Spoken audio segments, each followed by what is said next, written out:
बुलाना चाहूंगा। मैं शकुन बॉस जी के बारे में बता दूं,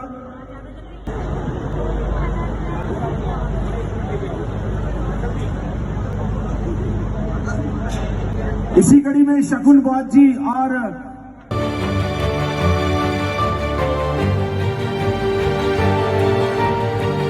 शकुन बॉस जी हैं, रिचपाल सिंह जी हैं। मैं आपको बता दूं कि प्रबुद्ध सेवा संघ में आप दोनों काम करते हैं और मैं आपको बता दूं कि आप जो है वो शकुन बॉस जी काम करती हैं और उनका जो जीवन साथी है वो इनको पूरी सपोर्ट करते हैं। इनको बहुत बहुत साधुवाद। कोई धर्म श्रेष्ठ है तो वो सिर्फ बुद्ध का धर्म श्रेष्ठ है और कोई नहीं।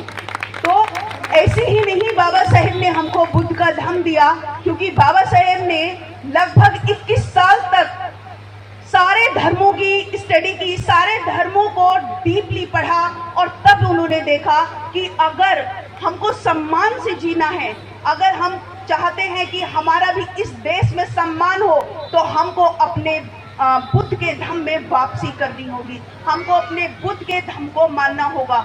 दूसरा एक चीज और मैं बताती हूँ कि आप चाहे किसी भी धर्म में रहो, आप चाहे किसी को भी मानते हो, लेकिन आप उस धर्म में रहकर भी बुद्ध के मार्ग पर चल सकते हैं। उन्होंने जो हमको रास्ता दिखाया उस पर चलकर अपने जीवन को सभ्य बना सकते हैं।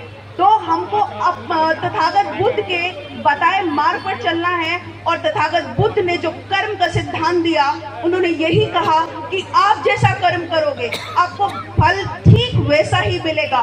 दुनिया की कोई ताकत आपको बुरे कर्मों का फल के पनिशमेंट से मतलब बचा नहीं सकती। इसलिए आपको अच्छे कर्म करने हैं। अगर हम अच्छे कर्म करेंगे तो हमको अच्छा फल मिलेगा, और अगर हम बुरे कर्म करते हैं तो हमको बुरा फल मिलेगा, क्योंकि हमारे कर्म ही हमारे पास लौट कर आते हैं। तो हमको ये अंधविश्वास, ये पाखंड हमको छोड़कर अपने बच्चों की एजुकेशन पे ध्यान देना है, क्योंकि अगर एजुकेशन होगी तो ही हम तरक्की कर पाएंगे, तो ही हम आगे बढ़ पाएंगे, नहीं तो कोई दूसरा विकल्प नहीं जो कि हम आगे बढ़ जाएं।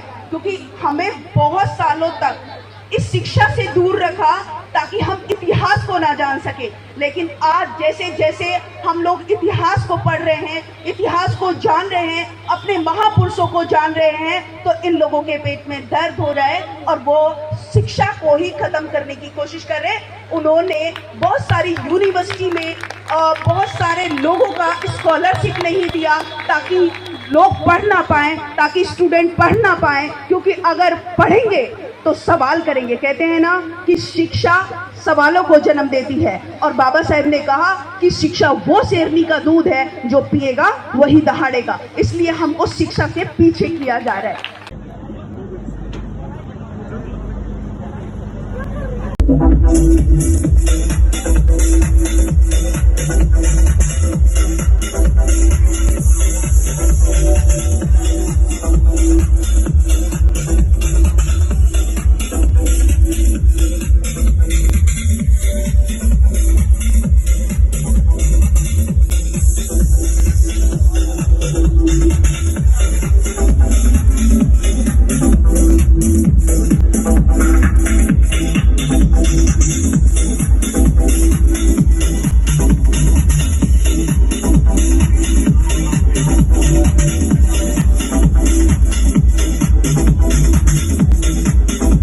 नमस्ते।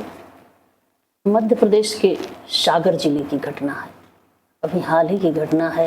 एक 15 वर्षीय युवती के साथ छेड़खानी हो जाती है और विरोध करने पर युवती के भाई की पीट कर हत्या कर दी जाती है, चाचा की हत्या कर दी जाती है और मां को निर्वस्त्र कर सरेआम घुमाया जाता है। आज़ादी के इतने सालों बाद यह हालात हैं, तो सैकड़ों साल पहले कितना दंश लोगों ने झेला होगा। और मैं सैल्यूट करना चाहती हूँ अदम गोंडवी जी को, जिन्होंने वर्तमान हालात को अपने शब्दों में पिरोया है। मैं चमारों की गली तक ले चलूँगा आपको, मैं चमारों की गली तक ले चलूँगा आपको, आइए महसूस करिए ज़िंदगी के ताप को। मैं चमारों की गली तक ले चलूंगा आपको, जिस गली में भूखमरी की यातना से उबकर मर गई फुलिया बिचारी की कुएं में डूबकर। है सधी सिर पर बिनौली कंडियों की टोकरी, आ रही है सामने से हर खुआ की छोकरी, आ रही है सामने से हर खुआ की छोकरी। चल रही है छंद के आयाम को देती दिशा, मैं इसे कहता हूँ सरजू पार की मोनालिसा। कैसी यह भयभीत है हिरनी सी घबराई हुई, कल को यह विचाल थी पर आज कैसी मौन है, जानते हो इस खामोशी का कारण कौन है। थे यही सावन के दिन हर खो गया था हाट को, सो रही थी बूढ़ी वो सारे में बिछाए खाट को। डूबती सूरज की किरणें खेलती थी रेत से, घास का गट्ठर लिए वह आ रही थी खेत से, घास का गट्ठर लिए वह आ रही थी खेत से। आ रही थी वह चली खोई हुई जज्बात में, क्या पता था उसको कि कोई भेड़िया है रात में। होनी से बेखबर कृष्णा बेखबर राहों में थी, मोड़ पर घूमी तो देखा अजनबी बाहों में थी, मोड़ पर घूमी तो देखा अजनबी बाहों में थी। चीख निकली भी तो होठों में ही घुट कर रह गई, छटपटाई पहले फिर ढीली पड़ी फिर ढह गई। दिन तो सरजू के गछारों में था कब का ढल गया, वासना की आग में कौमार्य उसका ढल गया, वासना की आग में कौमार्य उसका ढल गया। और उस दिन ये हवेली हंस रही थी मौज में, और उस दिन वह हवेली हंस रही थी मौज में। होश में आई तो कृष्णा थी पिता की गोद में, होश में आई तो कृष्णा थी पिता की गोद में। कैसे हो सकता है होनी कह के हम यह टाल दें, कैसे हो सकता है होनी कह के हम यह टाल दें। और यह दुश्मन बहू बेटी से मुँह काला करे, और यह दुश्मन बहू बेटी से मुँह काला करे। बोला कृष्णा से बहन सो जा मेरे अनुरोध से, बच नहीं सकता है वो पापी मेरे प्रतिरोध से। पड़ गई इसकी भनक थी ठाकुरों के कान में, वो इकट्ठा हो गए थे सरपंच के दालान में, वो इकट्ठा हो गए थे सरपंच के दालान में। दृष्टि जिसकी है जमी भाले की लंबी नोक पर, देखिए सुखराज सिंह बोले हैं घने ठोक कर। क्या कहें सरपंच भाई क्या जमाना आ गया, कल तलक जो पाँव के नीचे था रुतबा पा गया, कल तलक जो पाँव के नीचे था रुतबा पा गया। कहती है सरकार की आपस में मिलजुल कर रहो, शुवर के बच्चों को अब कोरी नहीं हरिजन कहो, शुवर के बच्चों को अब कोरी नहीं हरिजन कहो। फिर दहाड़े इनको डंडों से सुधारा जाएगा, फिर दहाड़े इनको डंडों से सुधारा जाएगा। ठाकुरों से जो भी टकराया वो मारा जाएगा।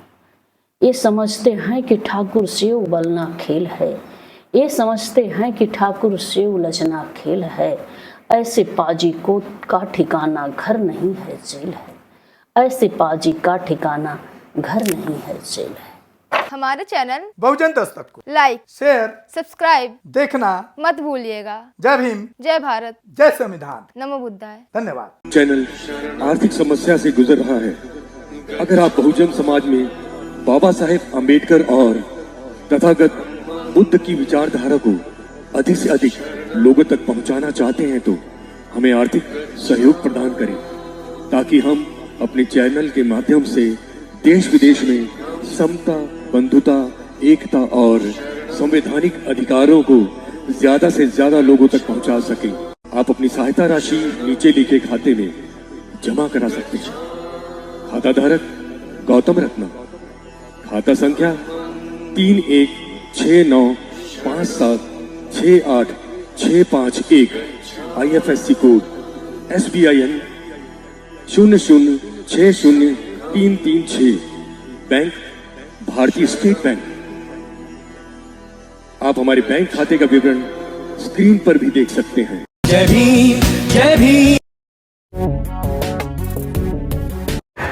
मैं गौतम रत्ना आपका बहुजन फिल्म प्रोडक्शन में स्वागत करता हूं और आप हमारे प्रोडक्शन हाउस के अंदर अपना कैरियर बना सकते हैं as a film director, as a producer and actor and actress and editor and cinematographer also. अगर आपको फिल्म से रिलेटेड कुछ भी प्रोजेक्ट आपको बनवाना है तो हमारे पास में पूरा सेटअप है, जिसमें फिल्म कैमरा है, शूटिंग लाइट्स है और एडिटिंग है। सारा A to Z एक ही जगह पर आपको हमारे यहाँ पर मिल जाएगा। तो दोस्तों आप हमें कांटेक्ट कर सकते हैं हमारे नंबर्स पर 9810085714 और 8510005714। हमारे वेबसाइट पे विजिट कर सकते हैं www.filmserviceindia.com और हमें मेल भी कर सकते हैं gautamfilmsproduction@gmail.com पर। धन्यवाद।